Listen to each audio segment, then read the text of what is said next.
Goran Dragic, ranked 33rd in NBA 2K15, 84 overall. This man is the guard for the Phoenix Suns. Now, I just cannot take it when somebody says, oh, he's just an average player, he's alright, he only scores like 12 points a game. What in the world are you talking about? You hear me say the word underrated a lot? Goran Dragic is the prime example. He is the epitome of underrated. In his career, yeah, his stats aren't the best, averaging 11.5 points per game. But look at the last season, okay? Usually with these ratings, you base a lot of it off of the previous season.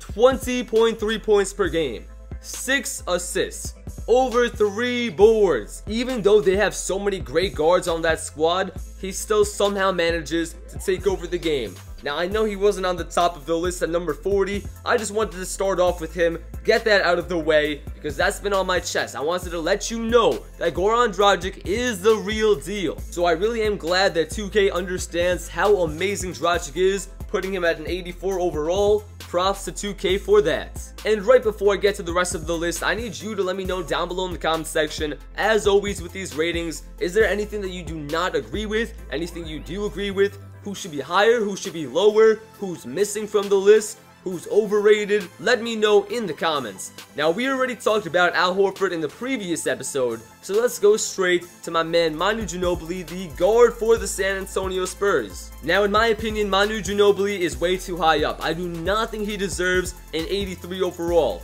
In the last ratings video, we talked about ratings 50 to 40. Now, in my opinion, a good portion of those players in the 40s for the rankings should be higher than Manu Ginobili. His career as a whole, phenomenal. Absolutely phenomenal player. But look at him right now. 12 points per game, nothing too special. Yeah, he also had 4 assists per game, which is fairly productive, but alongside that, 2 turnovers. Don't get me wrong, he's a great player, he's an efficient player, but I just don't agree with him being an 83 overall. Next up, we've got my man Cy Lawson, the first 84 of the list. 17 points per game, over 8 assists, a steal and a half. He's working on the percentages. Cy Lawson most definitely is a very respectable talent. Not much for me to say here because I do agree that he should be an 84. Next up, we've got Lance Stevenson, and some people might make a case to say, wait a second, Cy Lawson has got to be ahead because he scored more points and he got more assists. I understand where you're coming from. I might even agree with you that Cy Lawson should be higher than him, but let me tell you something about Lance Stevenson. A lot of people don't realize he is a phenomenal rebounder. 7.2 boards per game. Okay, Lost, who cares? Some people get 10 boards. Some people get 12 boards per game. Let's not forget, Lance Stevenson is a shooting guard. Tell me any other shooting guard you know who gets 7.2 boards per game. I'll tell you right now, not many. So he's not exactly a leader like Cy Lawson, but he's a multi-dimensional player. He's very diverse, and he helps the team out as a whole. We've got Zach Randolph, who can jump for his life, but he still averages a double-double. 17 points per game. Not too many people realize that he is an extremely efficient scorer, along with 10 boards. He's improving, even at his age. Even though he can't jump, he gets the job done. After that, we've got Serge Ibaka. A lot of people might say Zach Randolph should be higher than Serge Ibaka because Zach Randolph averages more points and Zach Randolph averages more rebounds. Well, you know what? There's a little bit more than just offense in the NBA. Serge Ibaka locks down the paint.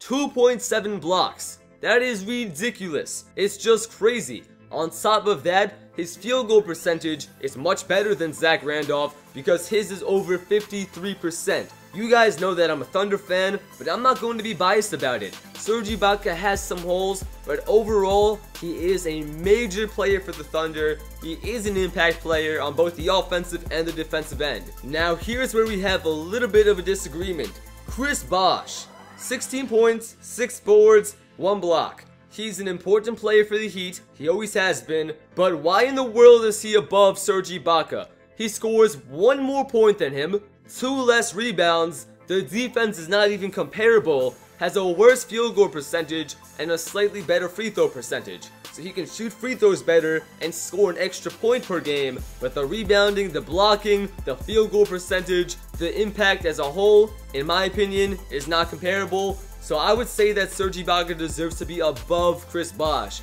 But I will say one thing though. Now without LeBron James, there is a chance that Chris Bosh needs to step up. There is a chance that he starts averaging 20 points per game, 8 boards. He might really step it up. So right now, to start off this season, in my opinion, Ibaka should be above Chris Bosh. But after a month or two, I will admit that it is very possible that Chris Bosh deserves to be above Ibaka. Now, we already talked about Goran Dragic. After that, Zarin Williams, I don't know. He is an elite player. Should he be above Goran Dragic?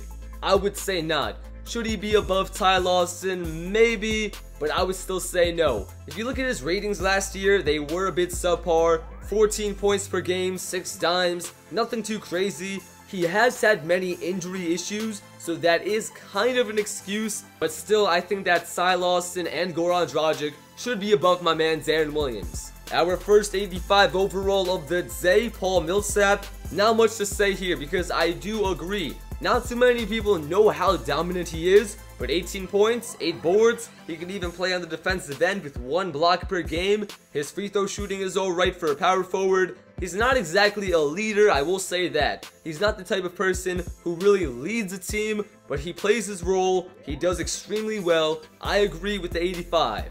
And the final player of today's list, Kyle Lowry.